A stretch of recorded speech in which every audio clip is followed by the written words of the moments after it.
Marahnya orang bijak adalah diam, tersenyum di saat kesal, dan pergi menghilang di saat kecewa.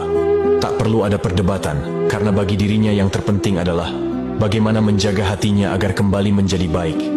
Dalam diam, ia belajar menanam sabar dan memetik keikhlasan. Ia memilih pergi bukan karena lemah, tetapi karena hatinya terlalu berharga untuk dilukai. Setiap langkah menjauh adalah cara bijak merawat diri yang rapuh. Menghilang bukan berarti menyerah, tetapi untuk menemukan makna di balik luka. Terkadang, diam dalam kesunyian adalah bahasa terbaik yang hanya bisa dimengerti oleh jiwa-jiwa yang terluka. Dia tahu menyimpan kecewa lebih bijak daripada membiarkan amarah membara. Seperti bulan yang setia menemani malam, diam sebagai tanda kasih yang tak perlu dimengerti.